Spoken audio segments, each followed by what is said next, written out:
As you all must know, there's over 400 of these videos on YouTube, Facebook that are recorded, and very good reference for the meditation I teach to get answers to your questions.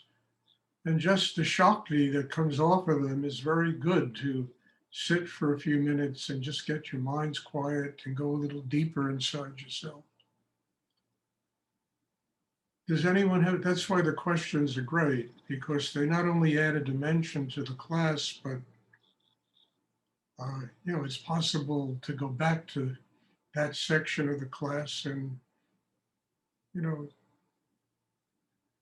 draw a bunch of energy and meditate for a little bit during the day. Does anyone have a question they would like to ask? Hi, Stuart. Yes, I have a question around, you spoke about emptiness. Can you Also, speak up a little bit? yeah, sure.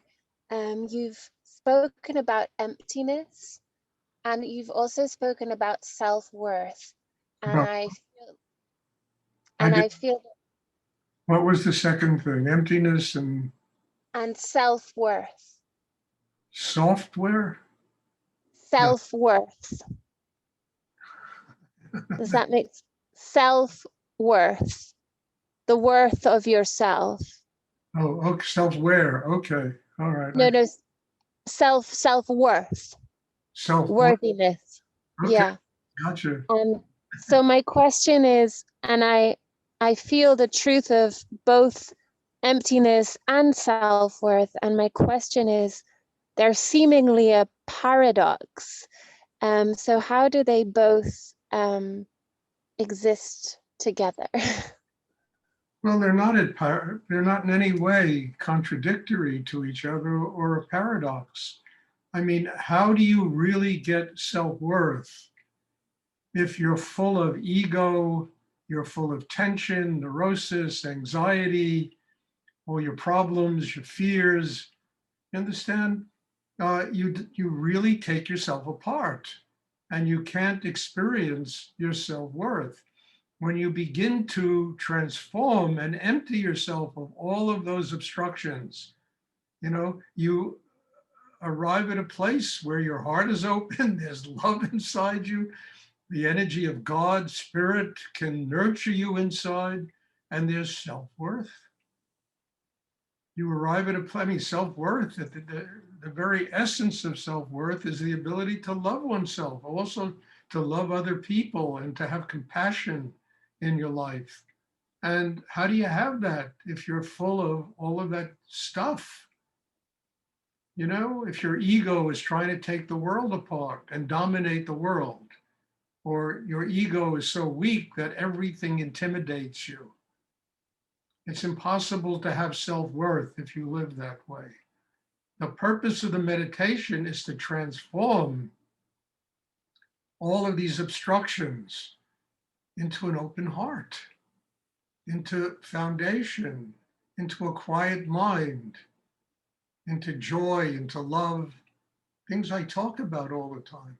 So having self-worth and experiencing profound emptiness are not contradictory. They really are one and the same. Otherwise, how do I don't understand. I don't, ego doesn't provide that. Ego is always at odds with the world. I am better, I am this, I can step over people, I can do what I want in life, no matter who I hurt and what goes on, and that's not self-worth, that's nonsense. Self-worth is, I defer to people, I love people, I listen to them, I let them live around me, I learn from them. I mean, that's a big person, and that requires humility, and it requires nothingness inside. You have to get free of yourself. You have to get free of what the ego thinks is self-worth. And it's just something that pushes everybody and yourself around and just creates a lot of tension and anxiety. So nothingness, emptiness, and self-worth, I mean, they walk down the street hand in hand. One cannot really exist without the other. And all of meditation, or at least what I teach anyway, is about breaking down the obstacles. You understand, planing these rough surfaces and getting to a place inside yourself where you're no longer being rankled by insecurity and by fear and anxiety and by, and you can truly have your heart open and you're not afraid to keep it open. It's the greatest power in the world. Nobody can hurt you when your heart is really open. They can only hurt you if you're rankled with all of this other nonsense.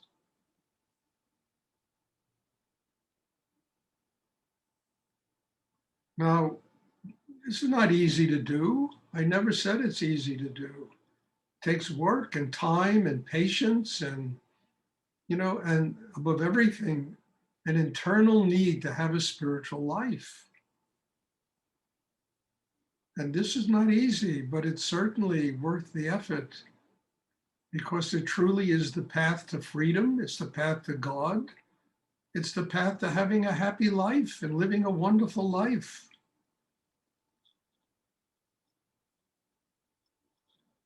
And to allow many kinds of people to be in your life.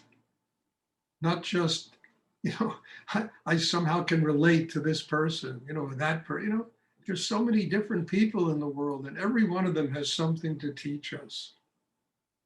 Different religions, different sexual preferences, different this, different that, and everybody has something to teach us. And then you have the strength inside yourself to be able to say, no, I don't want, some vampire living off of my energy, another human being living off of my energy. And I can say no to it. I don't need to have that in my life. And you can even tell them, look, you got to change. I want to feel the true state of flow between us and love between us. Not that I'm constantly being eaten alive by another human being, ego or mind or whatever it happens to be. It's 2:00. So I believe, and I believe profoundly, the strongest people are people that have the ability to keep their hearts open. They have humility. Because in order to do that, and not have that ripped away from you, you really need to be strong inside.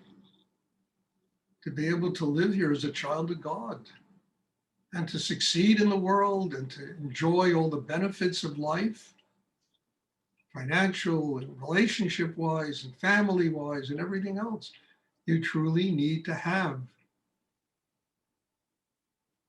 that kind of strength inside yourself that can do it. Otherwise, life eats us alive, with all of this stuff. I hope that's clear. I don't, and, does anyone else have a question? Now, I'm not saying this is easy to do. It is not, because from the moment we're born, we're trained by family, by friends, by school, by exactly the opposite. Protect yourself, live within some white picket fence that represents security. We're trained exactly the opposite from the moment we're born. And of course, it doesn't work. It's what that's what keeps the world crazy. It's all of this me versus you,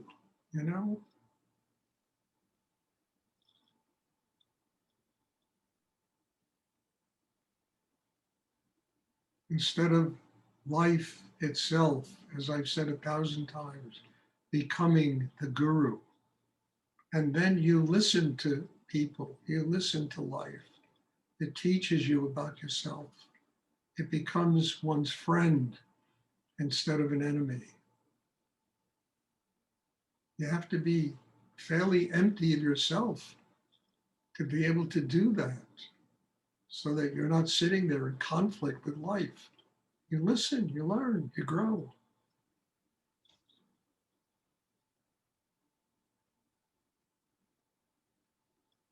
Does anyone else have a question they would like to ask? I mean, this kind of way of looking at the world tests everybody, you know? A lot of people don't like it, you know? You mean, well, I'm not here, as Rudy once said, he wasn't running for Miss America, you know? He's not here for everybody to like me. It's to try to get down to some basic truths of living, you know?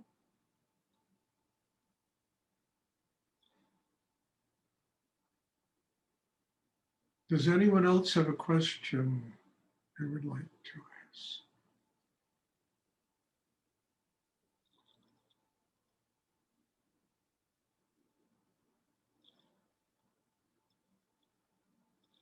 It's like, you know, there's some Zen sayings. There's one Zen saying I really like. Before enlightenment, carrying water and plowing the fields. After enlightenment, carrying water and plowing the fields. You know, it's not the external activities that change, it's the internal world that changes, that transforms itself.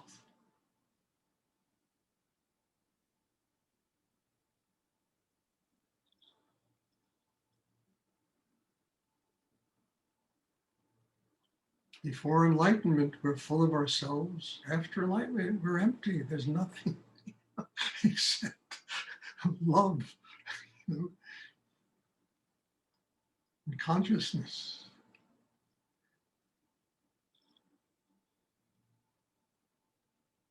Does anyone else have a question they would like to ask?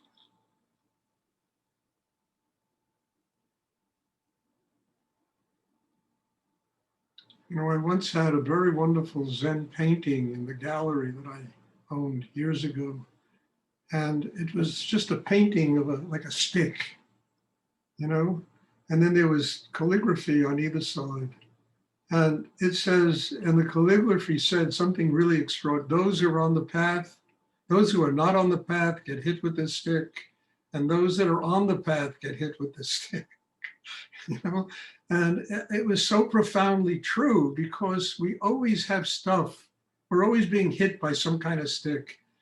What we do with it, the consciousness, the growth, the internal openness in ourselves, that nothingness enables us to deal with the stick in a conscious way so that it helps us get closer to God and enlightenment than makes it than becoming an angry human being ready to strike back at life, you know?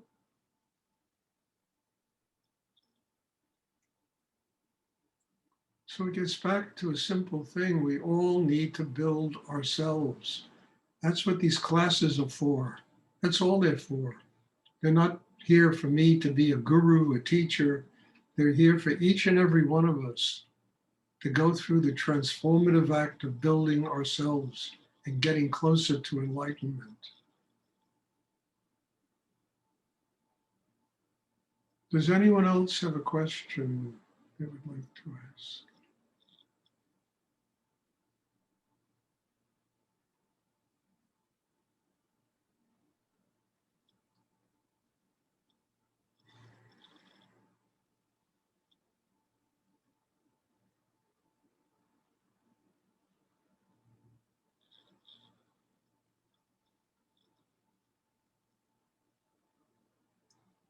Okay. I just want to throw something out. You know, next year, 2023, I plan on moving. And I was thinking possibly of spending maybe 6 months in Europe, maybe in the south of Europe, in Portugal, Spain, Italy, I don't know, maybe somewhere in the Mediterranean, one of the islands there.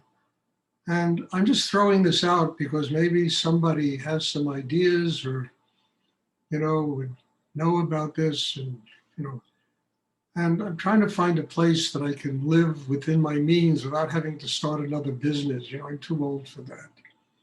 So, if you have any ideas, was thinking maybe of Costa Rica also. So I want to move. I want to be in a place. I want to either rent or possibly buy a house that I can run a small center that people can come and visit. So if anybody has any ideas, I'm really open to this. I mean, this isn't set in stone, but I always like, look, I lived in Europe for so many years. It's not a foreign place to me. South of France would be nice. So if you have any ideas, I'm open to them, to listen. And, does anyone else have a question they would like to ask?